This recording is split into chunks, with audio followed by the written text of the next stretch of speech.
क्या मुसलमान अपने बच्चों का खतना करना बंद कर देगा? क्या मुसलमान बरसों पुरानी परंपरा को खत्म कर देगा? दोस्तों, सुप्रीम कोर्ट का एक आदेश आ गया है और सुप्रीम कोर्ट ने अपने आदेश में कहा है कि कोई भी खतना नहीं होगा, कि ये सीधे मानव अधिकार का उल्लंघन करता है और पॉक्सो एक्ट का भी उल्लंघन करता है। ऐसे में सुप्रीम कोर्ट ने सरकार से जवाब मांग लिया है और कहा है कि आपके इलाके में ऐसी कोई घटना होती है तो तुरंत बताया जाए और जवाब दो नोटिस भी दे दिया है। साथ ही साथ सुप्रीम कोर्ट ने बच्चों के साथ होने वाली इस कुप्रथा पर रोक लगाते हुए सजा का भी प्रावधान कर दिया है। आखिर क्यों मुसलमानों की खतना प्रथा पर रोक लगाई गई और कौन है वो लोग जिसने इस पूरी याचिका दायर की है? पूरी खबर बताऊंगी दोस्तों कि क्या सच में मुसलमानों की खतना प्रथा बंद कर दी जाएगी या फिर किसी तरह से इस प्रथा को रोका जा सकता है। नमस्कार, आप देख रहे हैं बामसेफ न्यूज और मैं हूं आपके साथ शैला। मुसलमानों की बहुत पुरानी ही परंपरा है जिसको खतना कहा जाता है और ये खतना जब बच्चे जन्म लेते हैं तब से लेकर 7 साल की उम्र से उनके जनन अंगों को काट दिया जाता है और ये बताया जाता है कि साइंटिफिक रीजन से और सुन्नत के हिसाब से भी कि ये जो जनन अंगों को काटा गया है ये उनकी स्वच्छता को ध्यान में रखकर किया गया है और उनकी प्रथा को भी। लेकिन अब सुप्रीम कोर्ट के एक आदेश ने ऐसी हलचल मचाई है कि खतना रोका जा सकता है। सुप्रीम कोर्ट ने सीधे कहा है कि बच्चों के साथ होने वाले इस काम को रोका जाए और ये पॉक्सो एक्ट का सीधे उल्लंघन बताया है। दोस्तों, आखिर कौन है वो लोग जिसने पूरी तरह से बच्चों को लेकर के ऐसी बातें बोल दी है? दोस्तों, आपको बताऊं कि पीवी रत्ना की जो बेंच है उन्होंने ये साफ कह दिया कि जो बच्चों के साथ खतना प्रथा हो रही है वो बेहद दर्दनाक है और मानव अधिकार के लिए पूरी तरह से उल्लंघन है। तो ऐसे में सुप्रीम कोर्ट ने केंद्र को नोटिस भेजा है और केंद्र से जवाब भी मांगा है कि आपके इलाके में ऐसी कुछ होता है तो तुरंत इसको बताया जाए और साथ ही साथ सजा भी दी जाए उनके परिवार वालों को जो बच्चों के साथ ऐसा कर रहे हैं। दोस्तों, आपको बताऊं कि एक वेबसाइट है लॉबिट ने बताया कि याचिका के अनुसार खतना या खफत नामक इस प्रथा में करीब 7 साल की उम्र की जो बच्चे होते हैं उनका ही खतना होता है और उनके उस एक्स्ट्रा मांस के टुकड़े को काट कर निकाल दिया जाता है, जिसे कहा जाता है उनकी प्रथा में जो मुसलमानों के अंदर बच्चे आते हैं उनकी ये प्रथा है कि वो जो मांस का टुकड़ा होता है उसको इसलिए काट कर फेंक दिया जाता है क्योंकि उनके जो उत्तेजित अंग है उसमें जल्दी ही उसमें नियंत्रण किया जा सके या फिर कहा जाए कि उन बच्चों को साइंटिफिक स्वच्छता के हिसाब से इसलिए काटा जाता है।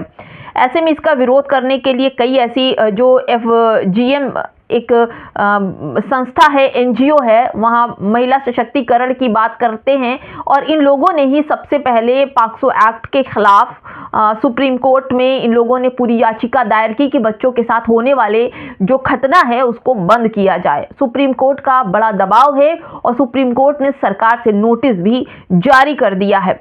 इनका कुछ लोग हैं जो कहते हैं कि जो सुन्नी समुदाय के लोग हैं या फिर शिया समुदाय के लोग हैं, बोहरा समाज के लोग हैं, तो आपको बता दूं कि इस पूरे भारत में बहुत ही कम लोग हैं जो खतना करवाते हैं। लेकिन जो बाहर के मुल्क हैं जिसमें शिया समाज से ही निकला हुआ बोहरा समाज है और वो भी मुस्लिम ही कहलाता है, बोहरा समाज में ही ज़्यादातर खतना का प्रचलन है और ये जो खतना है इससे बताया ये जा रहा है कि जो बच्चों का उत्तेजना है उसको नियंत्रण किया जाता है और बाद में जो प्रजन होता है उसमें भी थोड़ा बहुत कंट्रोल किया जा सकता है। ये सब पूरी बातें की गई है। लेकिन आपको बता दूं कि संविधान के अनुच्छेद 21 और 14 और 15 का उल्लंघन है, ये सुप्रीम कोर्ट कह रहा है। ये प्रावधान जीवन, व्यक्तिगत स्वतंत्रता, समानता और भेदभाव में सुरक्षा प्रदान करते हैं। याचिका ने KS पुट्टास्वामी नामक भारत संघ मामले में सुप्रीम कोर्ट के एक ऐतिहासिक फैसले का हवाला देते हुए कहा कि निजता का अधिकार निर्णय लेने की जो शरीर की अखंडता अनुच्छेद 21 का अंतर्निहित हिस्सा है, जो इस प्रकार की गैर सहमतिपूर्ण और चिकित्सक रूप में अनावश्यक अंग विकृत को असंवैधानिक बनाते हैं। यानी कि ये जो कुछ हो रहा, बच्चों को तकलीफ देना, बच्चे रोते हैं, बिलखते हैं, ब्लड आता है, तो इन सब का ख्याल रखते हुए सुप्रीम कोर्ट ने इतना बड़ा फैसला लिया है। लेकिन आपको बता दूं कि सुप्रीम कोर्ट के इस फैसले से कुछ समुदाय के जो लोग हैं वो नाराज भी हैं। उनका ये कहना है कि जो हमारी परंपराएं हैं जो 5,000 सालों से चल रही है, माफ कीजिएगा 5,000 सालों से जो परंपराएं चल रही है उसको कैसे छोड़ा जा सकता है। लेकिन अब आपको मैं बताऊं कि ये पूरा जो सुप्रीम कोर्ट ने ये जो फैसले लिए हैं, इस फैसले को लेकर सुप्रीम कोर्ट काफ़ी सख्त नज़र आ रहा है। जो कि आप ये कहिए कि इस कोर्ट के फैसले ने इस तरह से शिया, सुन्नी और बोहरा समाज को पूरे घेरे में ले लिया है और कहा है कि अब बच्चों के साथ होने वाले खतने को बंद किया जाए।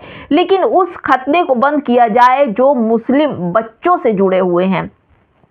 दोस्तों आपको बता दूं कि सुप्रीम कोर्ट का एक बहुत ही अहम फैसला है, जो आपको बताऊं कि इस याचिका पर जो पैक्सो एक्ट अधिनियम लगता है उसको सरकार ने 7 साल की सज़ा का प्रावधान दिया है कि अगर कोई बच्चों के साथ ऐसा करता है तो उसे 7 साल की सज़ा दी जा सकती है। और साथ ही साथ आपको बताऊं कि ये जो प्रथा है ये मुस्लिम के जो मेल बच्चे हैं, लड़के हैं, उनके लिए नहीं है, बल्कि उन लड़कियों के लिए है जो बोहरा समाज से आती हैं। और कहीं कहीं पर तो आप ये देखिए भारत के कई ऐसे हिस्से हैं जहां पर सुन्नी, शिया और बोहरा समाज में भी लड़कियों का खतना होता है।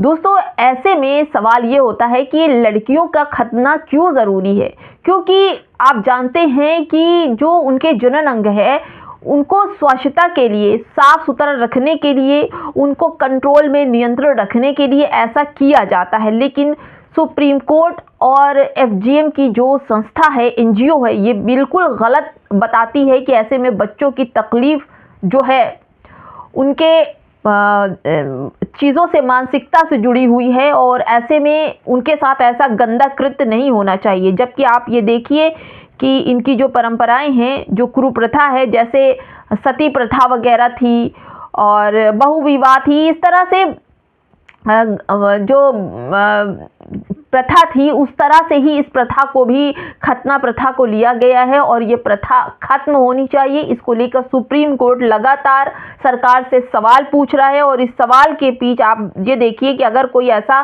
करता है तो उसके लिए सुप्रीम कोर्ट ने अधिनियम भी बनाए हैं। देखिए दोस्तों, वर्तमान में यह कृत्य चोट पहुंचाने से संबंधित बीएनएस के प्रावधानों में जिनकी धारा 113 और 118 शामिल है और पॉक्सो अधिनियम के अंतर्गत आता है, जो चिकित्सा और चित्त के बिना नाबालिग के जननांगों को छूने पर रोक लगाता है। यानी कि छोटे बच्चों को जो डॉक्टर या फिर नर्स जो काटेगा, जो बच्चों को नुकसान पहुंचाएगा, उसको भी सज़ा होगी। साथ ही साथ उनके माँ बाप को भी, उनके रिश्तेदारों को भी हो सकती है, क्योंकि अगर सरकार ने, सुप्रीम कोर्ट ने मना किया है तो वो नहीं होना चाहिए। WHO भी कहता है कि ये जो खतना प्रथा है वो पूरी तरह से मानवाधिकार का उल्लंघन है और ऐसे में महिलाओं और बेटियों का जिस तरह से उनके पॉक्सो एक्ट का, उनके सम्मान का, उनके मानवाधिकार का उल्लंघन है, इस पर सुप्रीम कोर्ट बड़े फैसले ले रही है और जल्द ही इस पूरी कुप्रथा को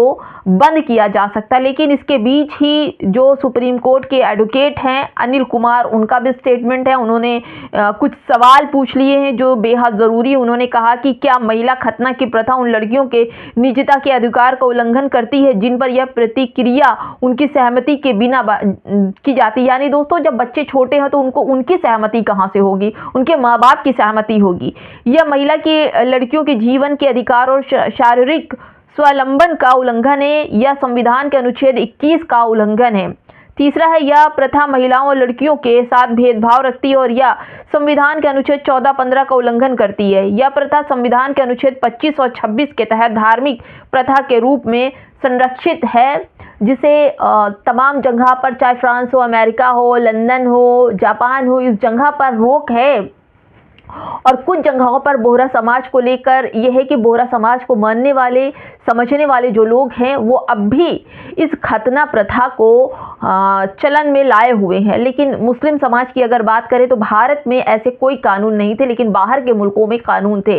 इसलिए अब सरकार, सुप्रीम कोर्ट ऐसे जो कानून है वो भारत में भी लागू करना चाहते, क्योंकि भारत में भी बोहरा और शिया और मुस्लिम समुदाय के, जो सुन्नी समुदाय के मुस्लिम हैं, उनके यहाँ कहीं कहीं पर ऐसी प्रथाएं हैं और उन प्रथाओं पर रोक लगाने के लिए सरकार ने पूरी तरह से अब प्रतिबंध लगेगा और जो ऐसा करेगा उसे 7 साल की सजा और हो सकता है उसे जुर्माना भी भरना पड़े। क्या कहेंगे कमेंट बॉक्स में हमें ज़रूर बताइएगा दोस्तों कि क्या सच में लड़कों की भी अब जो खतना प्रथा है क्या बंद हो जाएगी?